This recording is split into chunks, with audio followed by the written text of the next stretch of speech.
If the weapon used in the Idaho 4 crimes matches the sheath that was found at the crime scene, why aren't the wounds consistent with that weapon on all of the victims?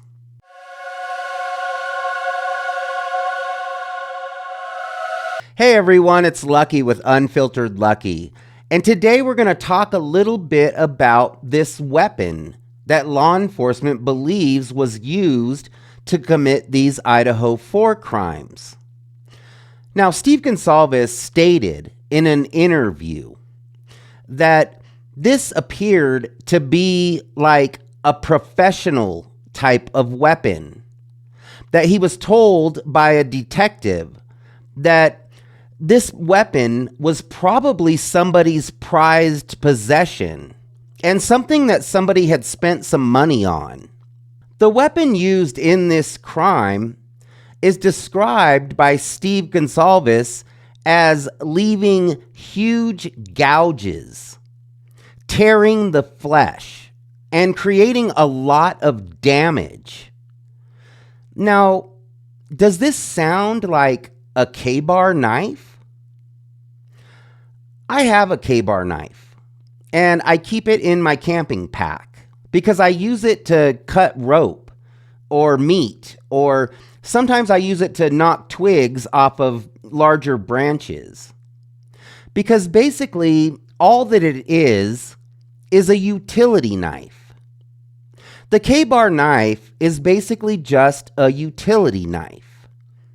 I have a very hard time believing that it would be someone's prized possession. It's just a utility knife used by the military. If I'm going into a house with multiple people on multiple levels in order to take people's lives, there's a lot of other weapons that I would rather be carrying than this one. A lot of other weapons that are just as easy to get and price comparable. People will say that the K-bar is a military knife, so it must be good. But the only reason that it's good is because these men and women in the military are trained to use this knife. These people could probably be effective with any knife because they're trained on how to use these knives. Now, are these sharp-edged blades durable? Absolutely. They have a full tang, which means that the blade is one solid piece of metal. So the blade goes from the tip of the blade all the way to the end of the handle. So it's a lot more durable and more difficult to break. But there's nothing special about a K-bar knife. It is just that. It's just a knife. This is just my opinion, but I do not believe that a K-bar would cause this type of damage. I'm familiar with the K-bar, and I don't believe that this knife would cause the type of damage that Steve Gonsalves is describing. Now, tearing, maybe if the victims were moving around and the knife was possibly dull, then I could understand some tearing. But I don't believe that this is the type of tearing that Steve Gonsalves was talking about in this interview. Now, nobody has ever confirmed that these crimes were committed with a K-bar, but it would seem kind of strange that somebody would be carrying around the sheath to a K-bar and not have the actual weapon. So to me, if you find the sheath to a K-bar at the crime scene, it seems realistic to assume that that sheath also came with a weapon and that the two go together. So it would seem strange to me that the sheath to a K-bar knife was found right next to two of the victims, but that wasn't the weapon that was used. That doesn't really make sense. I mean, why would somebody just be carrying the knife sheath around without the actual weapon? That would just be weird. Here's a question. What if the K-bar and the knife sheath belonged to Kaylee or Maddie? That's definitely a possibility. What if Kaylee or Maddie had this K-bar for protection and just kind of kept it in their room just in case? So it's very possible that Kaylee started out in her own bedroom that night and then heard the commotion downstairs and possibly grabbed her own weapon, something that maybe she kept in her room just in case. And then she went into Maddie's room to make sure that Maddie was okay and to maybe see if Maddie was hearing these same noises. It's very possible that they didn't call 911 when they heard this commotion downstairs because they believed that it was just a commotion among friends going on downstairs.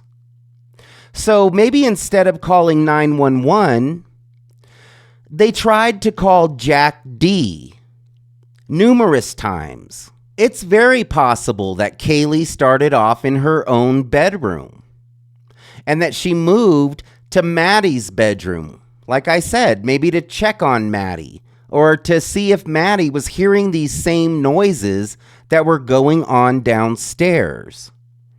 It's also very possible that she went into Maddie's room to use Maddie's phone to call Jack D. You know, if Jack D wasn't answering calls from her number, maybe she thought that she would call from another number and maybe be able to get a hold of Jack.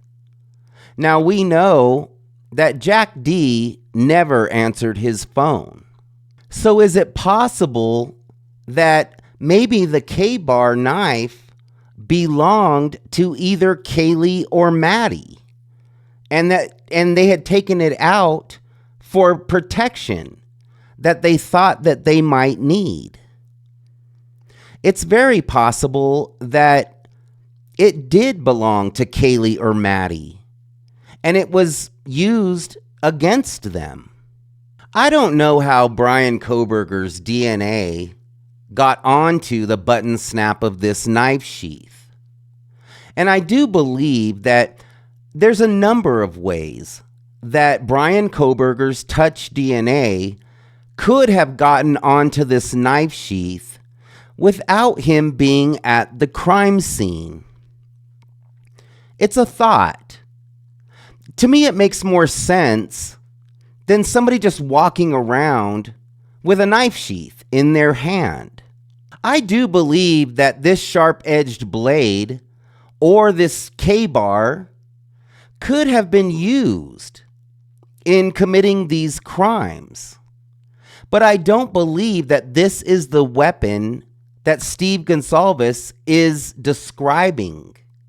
I don't believe that this is the weapon that left open gouges on these victims' bodies. I don't believe that this is the weapon of destruction. You know, this is a sharp-edged blade. I don't believe that this weapon was used for the type of destruction and damage that Steve Gonsalves is describing.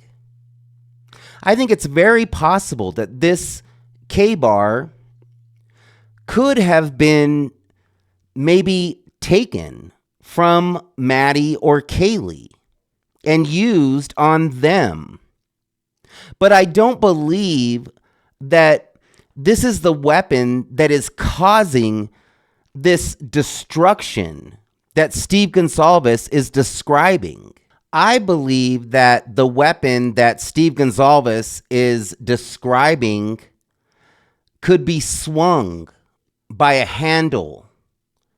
So maybe like a survival axe with a pick back end, or maybe an ice fishing axe, or a camping axe with a hammer back end. Something like that, something that could be swung with a lot of force, that would cause a lot of damage, that would cause gouging and tearing. It sounds more likely that it was this type of weapon when Steve Gonsalves is describing these injuries. It doesn't sound to me like these injuries would have been caused by a sharp-edged blade. Now, we know that some of the victims, their lives were taken with a sharp-edged blade. But the wounds that Steve Gonsalves is describing do not sound like the type of injuries that are caused by a K-bar or by any sharp-edged blade of that size. It sounds like a weapon that could cause a lot of damage quickly. Steve Gonsalves stated that the coroner, Kathy Mabbitt, told him that these victims' lives were taken quickly, so quickly that she didn't believe that they would have time to call 911. Maddie's wounds appeared to be stab wounds caused by a sharp-edged blade. Kaylee's wounds are described as being completely different. Kaylee's wounds are described as being large gouges and large punctures. So their wounds were not consistent with one another, which would lead us to believe that two weapons were possibly used, which would also lead us to believe that it's very likely that there were two people wielding these weapons. All of the victims' cause of death were stabbing with a sharp-edged blade. But it appears that Maddie and Kaylee were attacked with two different types of weapons. And I believe that the weapon that was used on Kaylee is the weapon that Steve Gonsalves is describing in this interview. He said that the wounds looked nothing alike. Now we know that Xana's life was also taken with a sharp-edged blade. But Ethan, his wounds were described as sharp force trauma. So that could be a number of things, including blunt force trauma. Now, Ethan, his wounds were also not detailed in the PCA. It was stated that they were going to wait for the coroner's report before they could determine Ethan's wounds. So were Ethan's wounds possibly gouges as well, the same as Kaylee's? And Xana's wounds possibly the same as Maddie's? The wounds described by Steve Gonsalves, in my opinion, do not sound like just a single K-bar knife. Now, maybe Maddie and Xana, maybe their lives could have been taken with a K-bar knife. But the injuries to Kaylee and Ethan sound very different. They don't sound like the type of wounds that would be caused by just a simple K-bar knife. They sound much more extensive. It sounds like there was definitely more than just a sharp-edged object used to commit these crimes, which would also lead us to believe that there were more perps involved in this crime. It is very possible that this K-bar could have belonged to Kaylee or Maddie. People outside of the house, they might not know that. You know, it's not really something that comes up in conversation very often about what type of weapons you keep in your home for protection. So it's very possible that Kaylee or Maddie could have owned this K-bar. And maybe they had taken this out because they thought they might need to protect themselves. And maybe it was used against them. Is it possible that maybe Bryan Kohberger gave that sharp-edged blade to someone, and then that someone gave it to Kaylee or Maddie? Is it possible that maybe Kaylee and Maddie know someone that also knows Bryan Kohberger, and that Bryan Kohberger had possibly handled that knife at some point? But then there's also the reports of how long this small amount of touch DNA would have lasted on the button snap of the sheath. It's very possible that this sheath was absolutely covered in body fluid. I've heard that this touch DNA may only last up to 4 hours. So, what about the touch DNA on this sheath? It wouldn't still be there if Bryan Kohberger had handled this, sharp-edged blade in the past. Now, let's talk about this sheath. This sheath, to me, when I think about this knife sheath, it's like a beacon. It just kind of draws attention to itself. It has the K-bar and the USMC logo big and bold right on the front of this sheath. It appears to symbolize strength and power. And of course, it's a military knife, so it must be extremely dangerous. So tell me what you think. Do you think that a sharp-edged blade, basically a utility knife, with a 7-inch blade, would cause huge open gouges and tearing of flesh? Do you believe that this sharp-edged blade could cause the amount of damage that Steve Gonsalves is describing? Steve Gonsalves stated that this appeared to be a professional type of weapon that could cause a lot of damage in a very short period of time. Now, does that sound like a K-bar knife? Does that sound like a utility knife? Let me know what you think in the comments. And thanks for hanging out with me today. Please like and subscribe to my channel if you like my content. I really do appreciate it. We'll see you next time.